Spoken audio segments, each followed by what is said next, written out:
Bienvenidos a una nueva clase de la Cátedra de Anatomía Descriptiva y Funcional de la Facultad de Educación Física.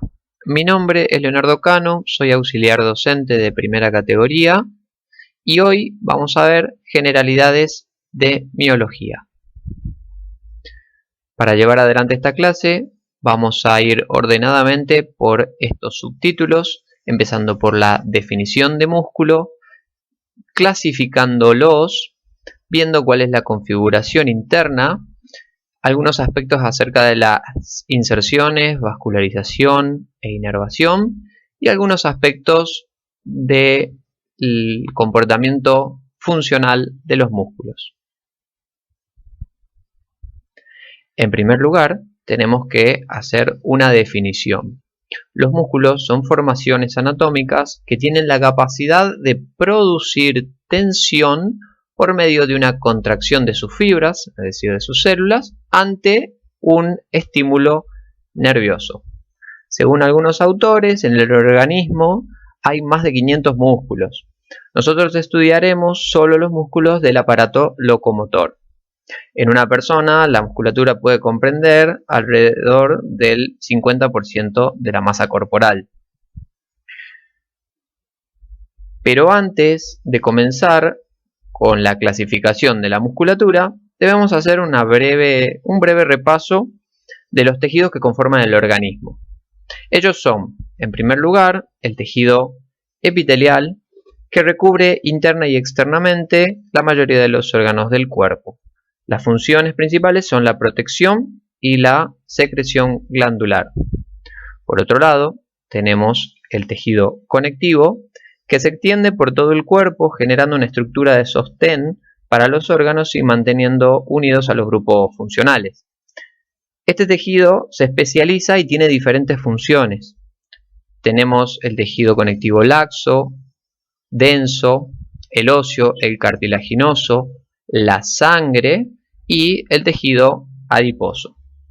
Además, tenemos otro tipo de tejido que es el tejido nervioso, que es un tejido con características de irritabilidad, conductibilidad y es capaz de responder a estímulos. Su función principal es la transmisión de potenciales de acción.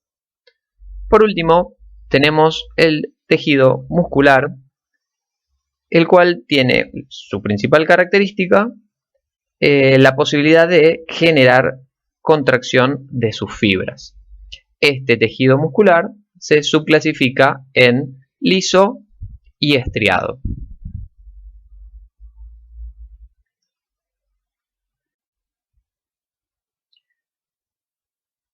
En primer lugar, podemos hacer una clasificación desde el punto de vista histológico, es decir, de los tejidos y de las células. En primer lugar, tenemos el músculo liso, que es el que conforma los órganos, como el intestino, por ejemplo, que tiene una capacidad contráctil lenta, ondulada e involuntaria. Por lo tanto, eso es manejado por el sistema nervioso autónomo.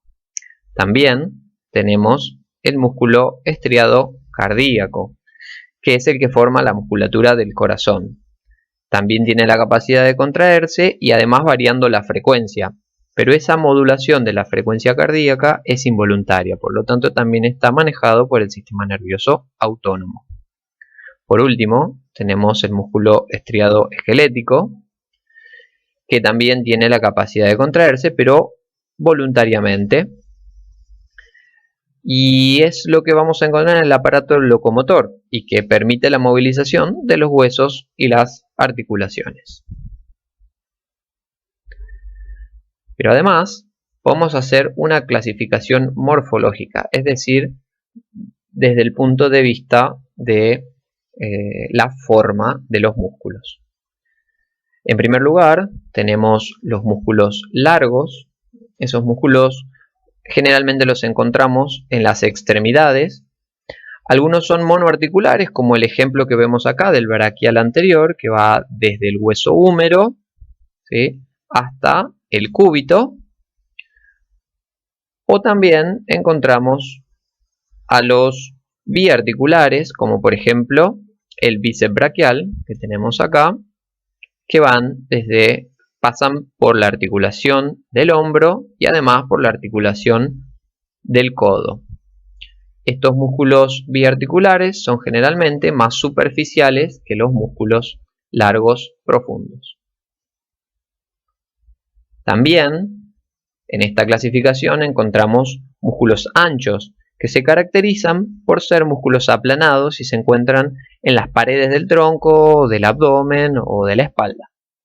Por ejemplo, tenemos aquí el pectoral mayor.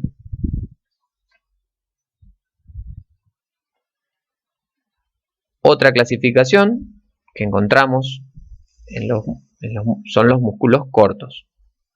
Los músculos cortos se encuentran en aquellas articulaciones donde los movimientos son poco extensos. Por ejemplo, en los músculos de la mano. Y acá tenemos dos ejemplos de la palma de la mano, que es el oponente del meñique, y el oponente del pulgar. Otra clasificación, dentro de los músculos anulares, tenemos un ejemplo que es el orbicular del ojo. Estos son músculos que se disponen alrededor de un orificio para asegurar el cierre. Y por último,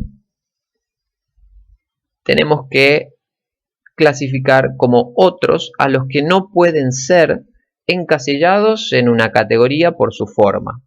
Un ejemplo de esos es el que vemos acá, que es el recto anterior del abdomen.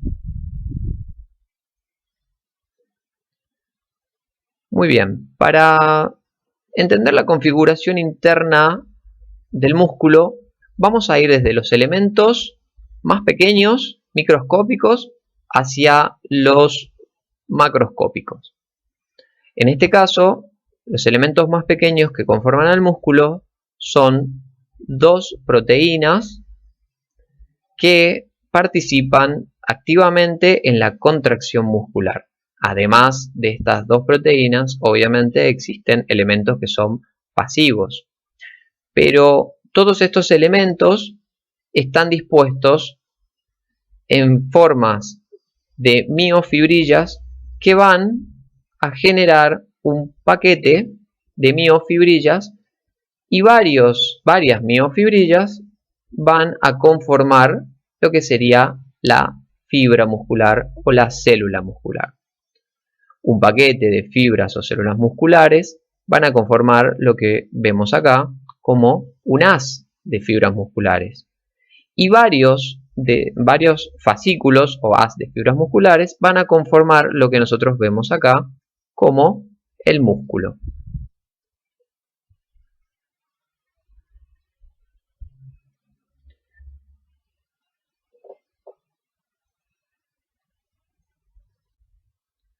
Para empezar a estudiar los músculos desde una perspectiva macroscópica, tenemos que definir dos partes que son muy importantes. En primer lugar, el vientre muscular, que es lo que vemos acá en el esquema de color rojo. Es de color rojo porque tiene mucha vascularización, es decir, mucha sangre. Esta es la parte contráctil del músculo. Por otro lado, tenemos también los tendones, que son los que marco aquí en el esquema, tanto de un lado, de un extremo, como del otro extremo del vientre muscular.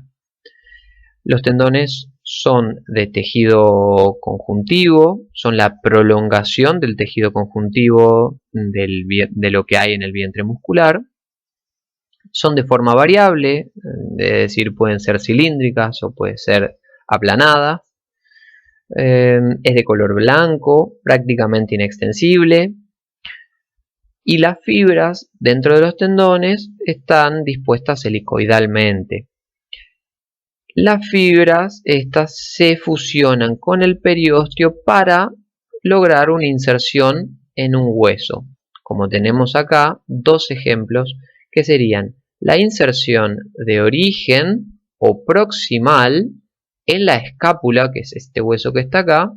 Se dice proximal porque está más cerca del centro del cuerpo o del eje longitudinal. Y la otra inserción es la inserción final o distal, que aquí se da en el hueso radio. Este es el ejemplo del bíceps braquial. Cuando hay una contracción muscular, lo que ocurre es que el vientre muscular se contrae y disminuye la distancia entre los puntos de inserción. Por lo tanto, este tendón tracciona de la palanca del elemento o de la estructura ósea, provocando un movimiento en la articulación, en este caso del codo. Pero además, los lugares de inserción de los tendones no son siempre los huesos. Tenemos que saber que los tendones pueden insertarse en el caso de los músculos cutáneos, se insertan directamente en la piel, de los músculos de la lengua, se insertan en la mucosa, o de los músculos del ojo, se insertan directamente en el órgano.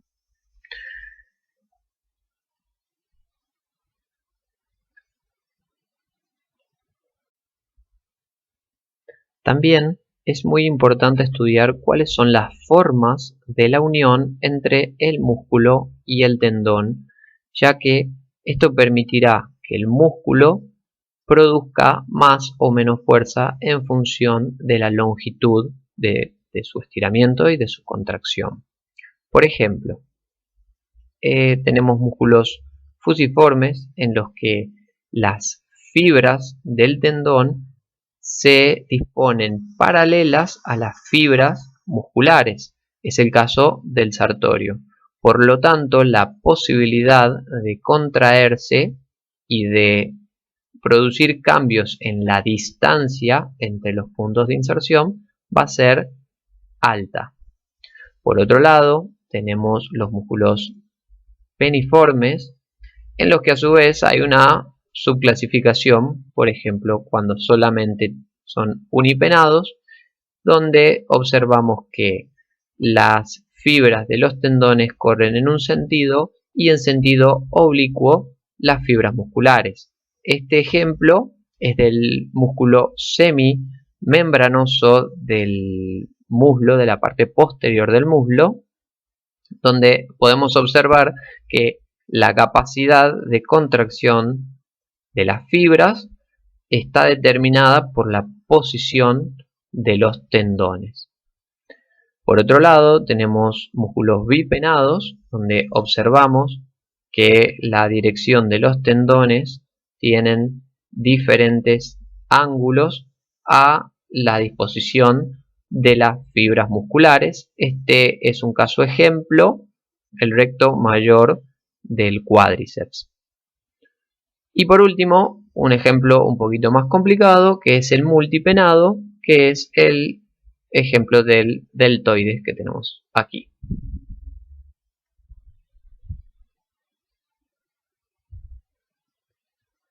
Como se ha mencionado al principio del video, el músculo requiere un estímulo nervioso para generar la tensión que provocará la contracción de sus fibras.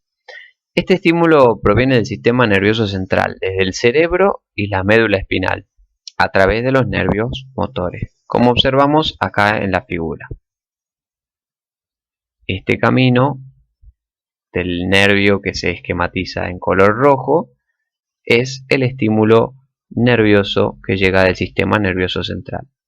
Pero al mismo tiempo, el músculo es inervado por fibras sensitivas, que son fibras que se dirigen hacia la médula espinal llevando estímulos somatosensoriales que transmiten información de posición y sensibilidad para el equilibrio y la coordinación motriz, que es el que está esquematizado con color verde.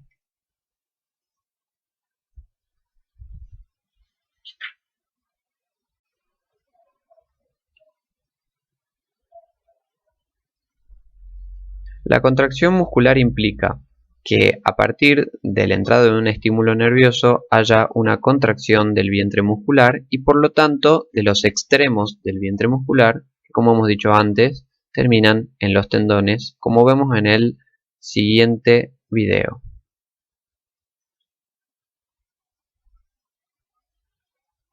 Si esos extremos del vientre muscular, es decir, los tendones, están adheridos a una estructura como el hueso. En este caso tenemos el ejemplo del músculo braquial anterior que se inserta en el hueso húmero y en el cúbito provocaría un movimiento de este tipo.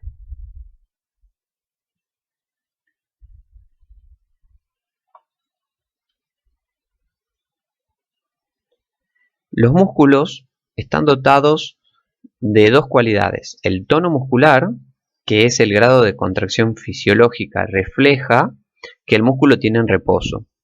Así, por ejemplo, para estar de pie, los músculos tienen un cierto grado de tensión para mantener la postura.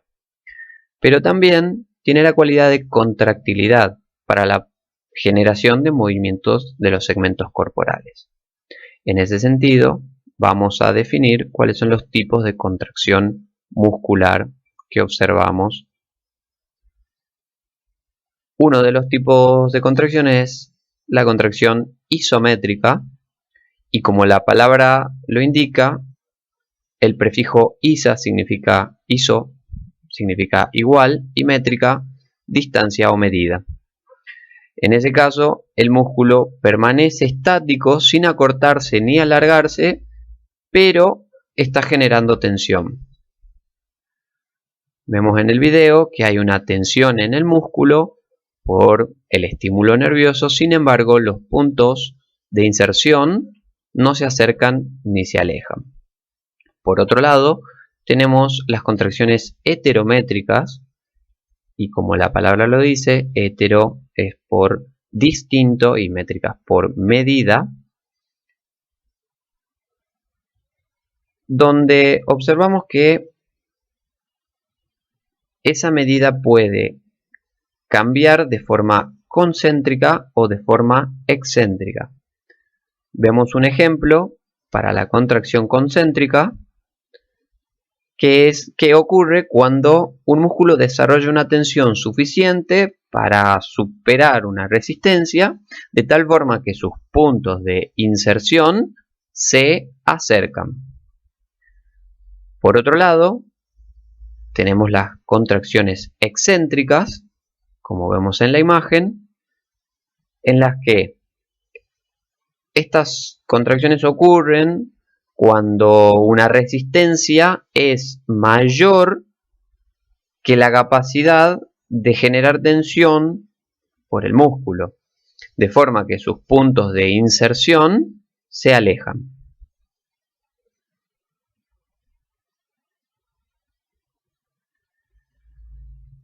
Un movimiento articular requiere la coordinación de los distintos músculos que la rodean, de tal manera que algunos músculos toman diferentes protagonismos. Según la función que cumpla cada músculo, en cada movimiento se los denominará de la siguiente forma.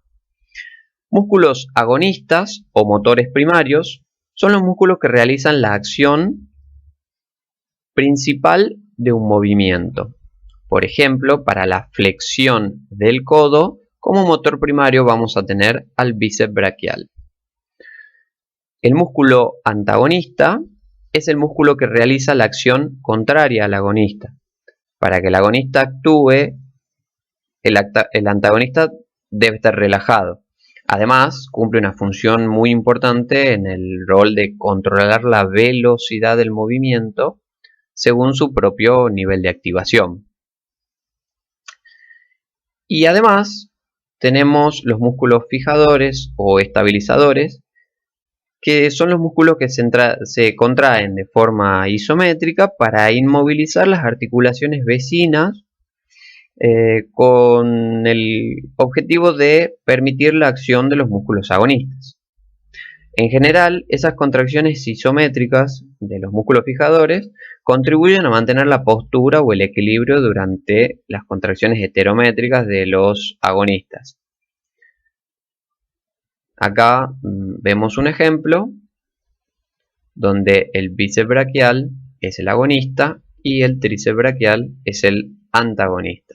Observemos la coordinación entre la activación de un músculo, la relajación del otro.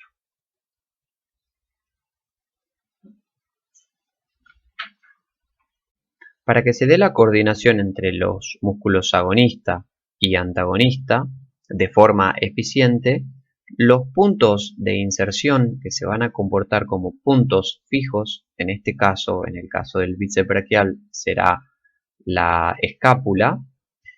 Este segmento, esta escápula, debe estar fijada o estabilizada. Es decir, los músculos fijadores y estabilizadores serán aquellos músculos del hombro y de la cadena de acción hacia los ejes corporales principales que establezcan a la escápula como un segmento fijo.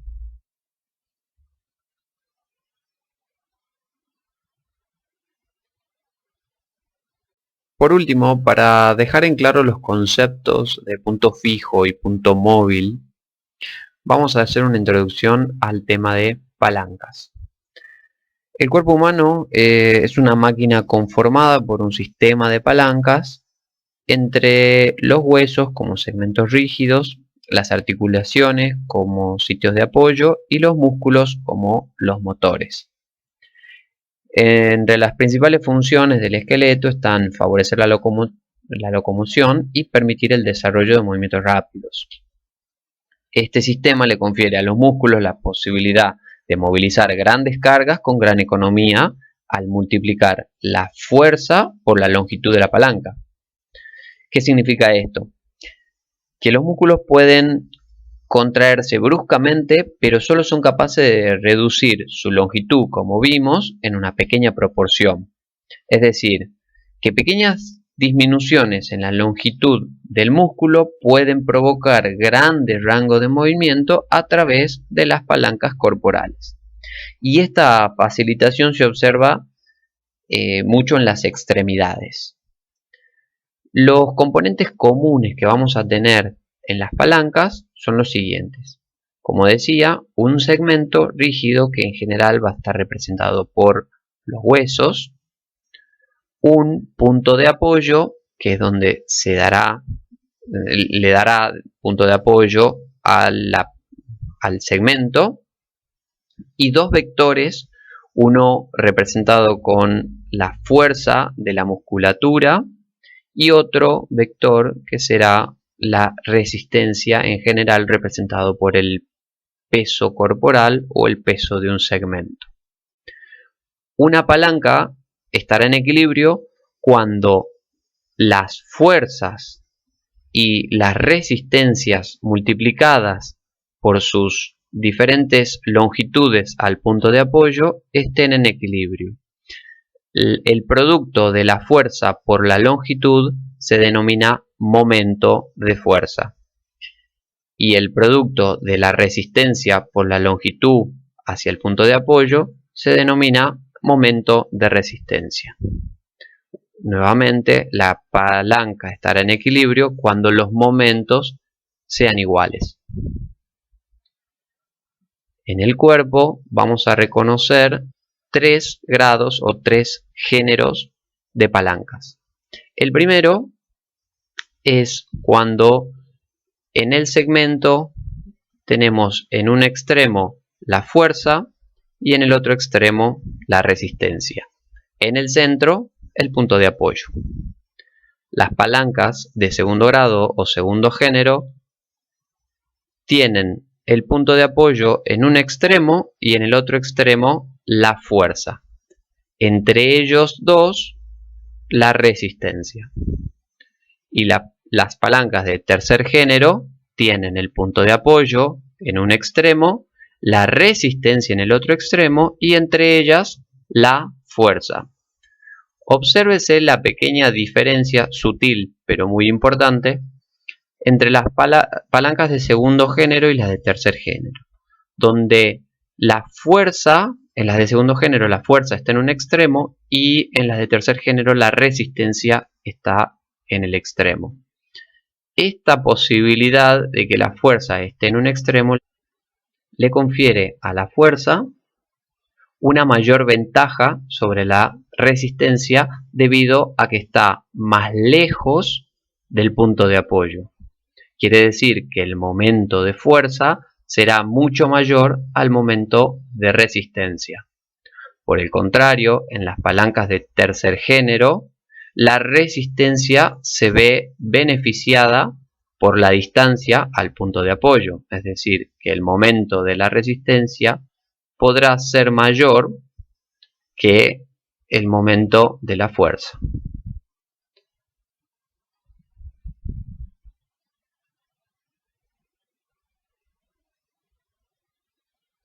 Para ponerlo en un ejemplo que nosotros podamos observar en el día a día, vamos a ver ejemplos de palancas del primer género, que son, por ejemplo, unas tijeras o unas pinzas, donde tenemos el apoyo en el centro del segmento, la fuerza en un extremo y la resistencia en el otro.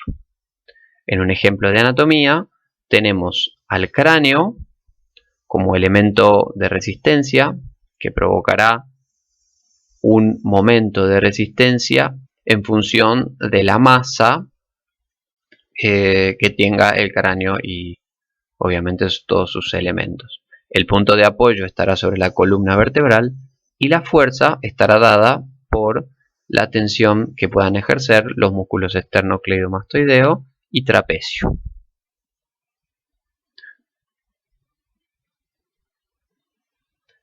Como ejemplo de palanca de segundo género, tenemos a una carretilla donde vemos que el apoyo está en un extremo del segmento, en el centro la resistencia y la fuerza en el otro extremo. Como ejemplo en el cuerpo tenemos a esta palanca en la que el apoyo está en la articulación metatarso-falángica, la resistencia está compuesta por el peso corporal y la fuerza es la que pueden ejercer los músculos gemelos y sóleo. Y como ejemplo de palanca de tercer género, vamos a tener a las palancas donde el apoyo esté en un extremo y la resistencia esté en el otro extremo, y la fuerza entre ambas. Como ejemplo de las articulaciones que nosotros tenemos, de las palancas que tenemos en el cuerpo, tenemos al apoyo en un extremo, a la fuerza, en este caso del bíceps braquial, en el medio, y a la resistencia que está representada como algún objeto o como el peso del propio segmento del antebrazo y la mano.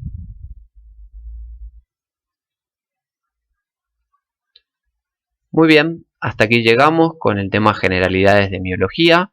Muchísimas gracias por la atención y vamos a seguir con los siguientes temas en el próximo módulo. Un saludo para todos.